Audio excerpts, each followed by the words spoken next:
औदुंबर निवासी भक्ताभिमानी राजाधिराज सद्गुरु शिवचिदंबरेश्वर महाराज की जय। दास राजा राम महाराज की जय। ಸಂತ ಶ್ರೇಷ್ಠ ರಾಜಾರಾಮ ಕೃತ ಮರಾಠಿ ಚಿದಂಬರ ಗಾಥಾದ ಸರಳ ಅನುವಾದಕರು ಪರಮ ಪೂಜ್ಯ ಶಂಕರ ದೀಕ್ಷಿತ್ ಗುರು ಮಹಾರಾಜರು, ಕರ್ಕಿಹಳ್ಳಿ. ಅಧ್ಯಾಯ 59. ಅಪ್ಪಣ್ಣನ ಕಥೆ. ब्राह्मण तो होता दूर देशी, ब्राह्मण तो होता दूर देशी, द्रव्य घर त्यासे बहुत जाना, द्रव्य घर त्यासे बहुत जाना. ब्राह्मण तो होता दूर देशी, ब्राह्मण तो होता दूर देशी, घर मोरे से श्रीमंत तो जाना, घर मोरे से श्रीमंत तो जाना. सदृढ शरीर त्याचे जाना, सदृढ शरीर त्याचे जाना. ब्राह्मण तो होता दूर देशी, ब्राह्मण तो होता दूर देशी.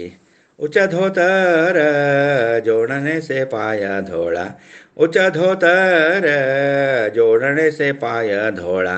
विषयांचा पोळा हिंडत से, विषयांचा पोळा हिंडत से. ब्राह्मण तो होता दूर देशी, ब्राह्मण तो होता दूर देशी. चिदंबर दास नटेन न परी, चिदंबर दास नटेन न परी. जातो यमपुरी न कळेते, जातो यमपुरी न कळेते. ब्राह्मण तो होता दूर देशी, ब्राह्मण तो होता दूर देशी. द्रव्य घर त्यासे बहुत जाना, द्रव्य घर त्यासे बहुत जाना.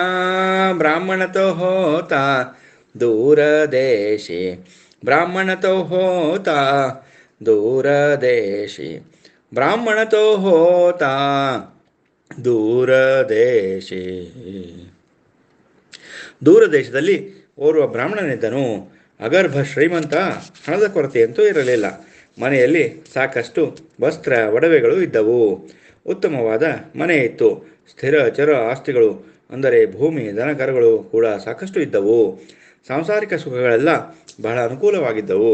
ಮೇಲಾಗಿ ಆ ಗ್ರಾಮದ ಗಣ್ಯ ವ್ಯಕ್ತಿಯೂ ಆಗಿದ್ದನು. ಅನಾರೋಗ್ಯವೆಂದರೇನೆಂಬುದು ಗೊತ್ತಿರಲಿಲ್ಲವೆಂದರೂ ಅಡ್ಡಿಯಿಲ್ಲ. ಹೆಚ್ಚು ಬೆಲೆಯ ಧೋತರವನ್ನು ಪಾದ ಮುಚ್ಚುವಂತೆ ಉಟ್ಟುಕೊಳ್ಳುತ್ತಿದ್ದನು. ವಿಷಯ ವಾಸನೆಯ ಆಮಿಷಗಳು ಬಹಳವಾಗಿದ್ದವು. ದ್ರವ್ಯ ಸಂಪಾದನೆಯನ್ನು ಇನ್ನೂ ಹೆಚ್ಚಿಸಬೇಕೆಂಬ ಅಭಿಲಾಷೆ ಬಹಳ ಇದ್ದಿತು. ಚಿದಂಬರನ ದಾಸನೆಂಬಂತೆ ನಟನೆ ಮಾಡುತ್ತಿದ್ದನು. ತಾನೇ ಚಿದಂಬರನು ಈತನಿಗೆ ಮರಣವೇ ಇಲ್ಲವೇನೋ, ಸ್ಥಿರವಾಗಿ ಇದೇ ದೃಢಕಾಯದಿಂದ ಇರುವೆನೆಂಬ ಹೊಚ್ಚು ಭ್ರಮೆಯಲ್ಲಿಯೇ ಕಾಲ ಕಳೆಯಹತ್ತಿದನು. ನಾನೇ ಎಲ್ಲ ಮಾಡುವವನು, ಸರ್ವಶಕ್ತನು, ಎಲ್ಲವೂ ನನ್ನಿಂದಲೇ ಎಂದು ಅಹಂಕಾರ ತುಂಬ ಇತ್ತು. ಹುಚ್ಚು ಭ್ರಮೆಯಲ್ಲಿಯೇ ಕಾಲ ಕಳೆಯಹತ್ತಿದನು.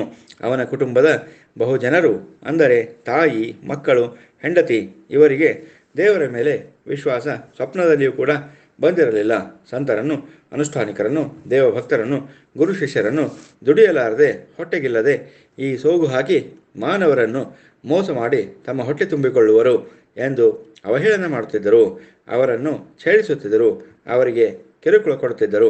ತಾಯಿಯ ಮಾತಿಗೆ ಬೆಲೆ ಕೊಟ್ಟು ಅವಳ ಎದುರೇ ಪತ್ನಿಯನ್ನು ಸಿಕ್ಕಾಪಟ್ಟೆ ಹೊಡೆಯುತ್ತಿದ್ದರು. ತಾಯಿ ಮತ್ತು ಮಗ ಅಪ್ಪಣ್ಣನ ಕೈಯಲ್ಲಿ ಸಿಕ್ಕು ಕೃಶಳಾಗಿ ಹೋಗಿದ್ದಳು.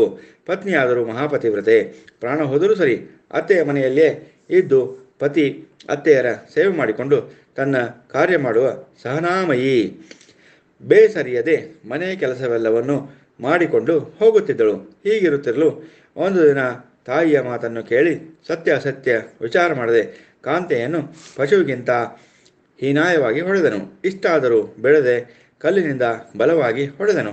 ಕಾಂತೆ ಎಚ್ಚರ ತಪ್ಪಿ ಬಿದ್ದಳು. ಸಾಯಂಕಾಲದ ಸಮಯ ಸ್ವಲ್ಪ ಚೇತರಿಸಿಕೊಳ್ಳುತ್ತಿದ್ದಳು. ಕೂಡಲೇ ಅವಳನ್ನು ಮನೆಯ ಹೊರಗೆ ಹಾಕಿಬಿಟ್ಟನು.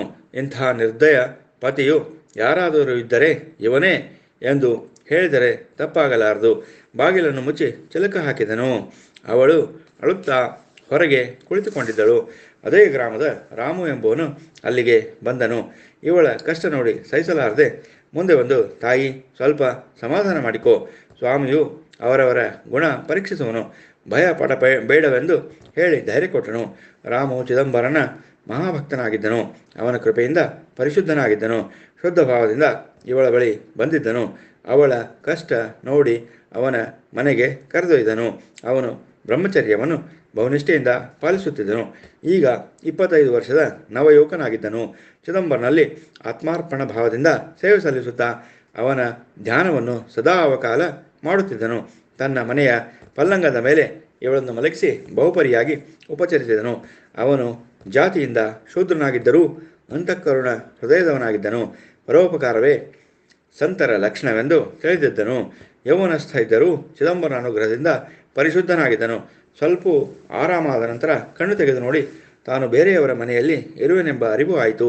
ನನ್ನನ್ನು ಬೇಗ ನಮ್ಮ ಮನೆಗೆ ಮುಟ್ಟಿಸಿರಿ ಎಂದು ಆಗ್ರಹ ಮಾಡತೊಡಗಿದರು. ಚಿದಂಬರನ ಭಕ್ತನಾದ ರಾಮನು, ತಾಯಿ, ನೀವು ಯಾವುದೇ ಸಂಶಯ ಮಾಡಬೇಡಿರಿ, ಭಯಪಡಬೇಡಿರಿ. ತಾವು ನನ್ನ ತಾಯಿಯಾಗಿರುವಿರಿ. ಅನಾಯಾಸವಾಗಿ ತಮ್ಮ ಸೇವೆ ದೊರಕಿದೆ. ಆಶೀರ್ವಾದ ಮಾಡಿರಿ. ತಮ್ಮ ಪಾದಕ್ಕೆ ನಮಸ್ಕರಿಸುವೆ. ತಾವು ತಮ್ಮ ಬಾಲಕನೆಂದು ಏನು ಆಜ್ಞೆ ಮಾಡಿದರೂ ಶಿರಸಾವಹಿಸಿ ಮಾಡುವೆ.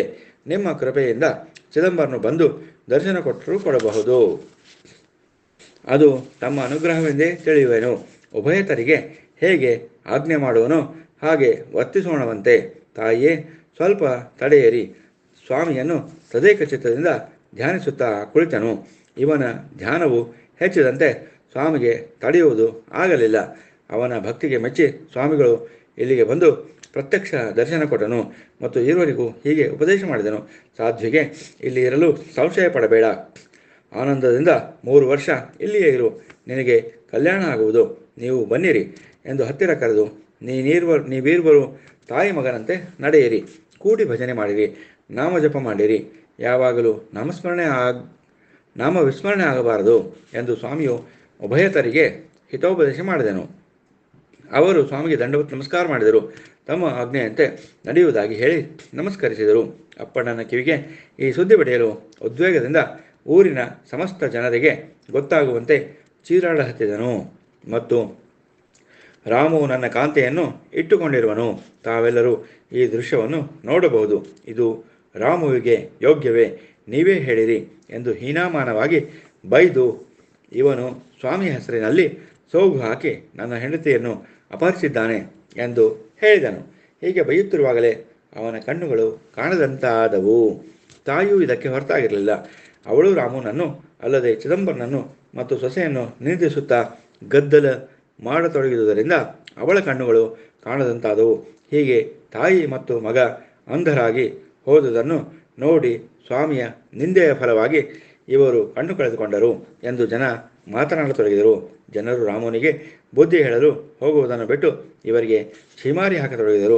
ಏನಾದರೂ ತಿಳಿಯಿರಿ, ಸ್ವಾಮಿಯನ್ನು ನಿಂದಿಸಬೇಡಿರಿ. ಅವನು ಎಂದೂ ನಿಮ್ಮನ್ನು ಸುಮ್ಮನೆ ಬಿಡುವುದಿಲ್ಲ ಎಂದು ಜನರು ಗದ್ದರಿಸಿದರು. ತಾಯಿ ಮಗ ನಿಂದೆಯ ಫಲವೆಂದು ಮನಗಂಡು ಪ್ರಾಯಶ್ಚಿತ್ತ ಪಡತೊಡಗಿದರು. ಕಣ್ಣು ಕಾಣದಂತಾಗಿ ದುಃಖ ಅನುಭವಿಸತೊಡಗಿದರು. ಊರ ಜನರ ನಿಂದೆಯನ್ನು ಸಹಿಸದೆ ರಾಮುವಿನ ಹತ್ತಿರ ಬಂದರು. ರಾಮುವಿನ ಪಾದಗಳಿಗೆ ಬಿದ್ದು ಕ್ಷಮಿಸು ಎಂದು ಕೇಳಿಕೊಂಡರು. ಅದಕ್ಕೆ ರಾಮು, ನೀವು ದುರ್ಮಾರ್ಗಿಗಳು, ಮಾಡಬಾರದ ಪಾಪಗಳನ್ನು ಮಾಡಿರುವಿರಿ. ನಿಮ್ಮ ಪಾಪ ಸಂಚಿತವಾಗಿರುವುದು. ನೀವು ಚಿದಂಬರನನ್ನು ನಿಂದಿಸಿದ ಫಲವಾಗಿ ನಿಮ್ಮ ಕಣ್ಣುಗಳು ಹೋಗಿವೆ. ನಿಮಗೀಗ ಪ್ರಾಯಶ್ಚಿತವಾಗಿದೆ. ನೀವು ಈ ಕೂಡಲೇ ಸ್ವಾಮಿಯ ದರ್ಶನಕ್ಕೆ ಹೋಗಿ ಅವನಿಗೆ ಮೊರೆ ಹೋದರೆ ಮಾತ್ರ ಕರುಣಾಳವಾದ ಸ್ವಾಮಿ ನಿಮ್ಮನ್ನು ಕ್ಷಮಿಸಬಹುದು.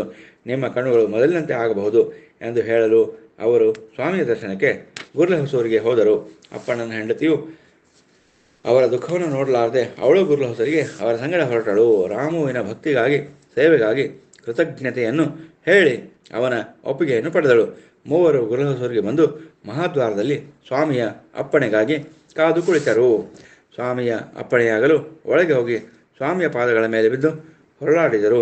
ಕಣ್ಣಿನಿಂದ ಧಾರಾಕಾರವಾಗಿ ನೀರು ಇಳಿಯತೊಡಗಿದ್ದವು. ಸ್ವಾಮಿಯು ಅವರ ಮನ ಪರಿವರ್ತನೆಯಾದುದನ್ನು ತಿಳಿದು, ನೀವು ಉಭಯತರು ಏನು ಅಪೇಕ್ಷಿಸುವಿರಿ ಎಂದು ಪ್ರಶ್ನೆ ಹಾಕಿದರು. ಅದಕ್ಕೆ ಸಾಧ್ವಿ ಅಪ್ಪಣ್ಣನ ಹೆಂಡತಿಯು ಸ್ವಾಮಿ, ಎಲ್ಲವನ್ನು ತಿಳಿದ ತಮಗೆ ನಾನು ಏನು ಕೇಳಲಿ? ಇವರೀರ್ವರ ಅಂಧತ್ವ ನಾಶವಾಗಿ ಕಣ್ಣುಗಳು ಪುನಃ ಮೊದಲಿನಂತೆ ಆಗುವ ಹಾಗೆ ಮಾಡು. ನಿಮ್ಮ ಆಶೀರ್ವಾದ ಫಲವಾಗಿ ಇವರಿಗೆ ಸುಬುದ್ಧಿಯು ಬರುವಂತೆ ಮಾಡು ಎಂದು ಬೇಡಿಕೊಂಡಳು. ಅದಕ್ಕೆ ಸ್ವಾಮಿಯು, ಸಾಧ್ವಿಯೇ, ನೀನೇ ಧನ್ಯಳು. ನಿನ್ನ ಪುಣ್ಯದಿಂದಲೇ ಇವರ ಅಂಧತ್ವ ನಾಶವಾಯಿತು. ನಿನ್ನ ಕೀರ್ತಿಯು ದಿಗಂತದಲ್ಲಿ ಸದಾಕಾಲ ಬಾಳಲಿ. ನೀವೆಲ್ಲರೂ ಸುಖವಾಗಿ ಬಾಳಿರಿ ಎಂದು ಆಶೀರ್ವದಿಸಿದರು. ಇವರ ಕಣ್ಣುಗಳು ಮೊದಲಿನಂತೆ ಆದವು. ಸ್ವಾಮಿಯ ಚರಣಕ್ಕೆ ಮಸ್ತಕ ಹಚ್ಚಿ ನಮಸ್ಕರಿಸಿದರು. ತಮ್ಮ ದುರ್ನಡತೆಯ ಬಗ್ಗೆ ಪಶ್ಚಾತ್ತಾಪಪಟ್ಟು ಇನ್ನು ಹಾಗೆಂದೂ ಮಾಡುವುದಿಲ್ಲವೆಂದು ಭಾಷೆ ಕೊಟ್ಟರು. ಅವರ ಹೃದಯ ಶುದ್ಧವಾಯಿತು. ತಮ್ಮ ಕಣ್ಣುಗಳು ಕಾಣಿಸತ್ತಲು ಸ್ವಾಮಿಯನ್ನು ಕೊಂಡಾಡತೊಡಗಿದರು. ನಮ್ಮನ್ನು ಸನ್ಮಾರ್ಗಕ್ಕೆ ಹಚ್ಚಿದಿರಿ. ನಿನ್ನ ಭಕ್ತಿಯು ನಮ್ಮಲ್ಲಿ ಸದಾ ನೆಲೆಸಲಿ ಎಂದು ಬೇಡಿಕೊಂಡರು. ಪುನಃ ನಮಸ್ಕರಿಸಿದರು. ಸ್ವಾಮಿಯ ಆಜ್ಞೆ ಪಡೆದು ಮೂವರು ತಮ್ಮ ಊರುಗಳಿಗೆ ಬಂದರು. ಗ್ರಾಮದಲ್ಲಿ ಎಲ್ಲ ಜನರ ಮುಂದೆ ತಾನು ಮಾಡಿದ ತಪ್ಪನ್ನು ಹೇಳಿಕೊಂಡು ಚಿದಂಬರ ಭಕ್ತನಾದ ರಾಮುವಿಗೂ ನಮಸ್ಕರಿಸಿ ತಾನು ಮಾಡಿದ ಅಪರಾಧ ಕ್ಷಮಿಸು ಎಂದು ಬೇಡಿಕೊಂಡರು. ಅವನ ಭಕ್ತಿಗೆ ಮೆಚ್ಚಿದರು. ಅವನ ಪರೋಪಕಾರವನ್ನು ಕೊಂಡಾಡಿದರು. ಸ್ವಾಮಿಯು ಅವರ ಹೃದಯದಂತೆ ನಡೆದು ಅವನ ದುರ್ಗುಣಗಳನ್ನು ಬಿಡಿಸಿ ಭಗವಂತನ ಸೇವೆಗೆ ಹಚ್ಚುವನು. ದಯಾಮಯನಾದ ಭಗವಂತನ ಲೀಲೆ ಎಷ್ಟು ವರ್ಣಿಸಿದರೂ ಕಡಿಮೆಯೇ ಸರಿ. ಶ್ರೀ ಸದ್ಗುರು ಚಿದಂಬರಾರ್ಪಣಮಸ್ತು. ಶ್ರೀ ಸದ್ಗುರು ಶಂಕರ ಸತ್ಸಂಗ ಯೂಟ್ಯೂಬ್ ಚಾನಲ್.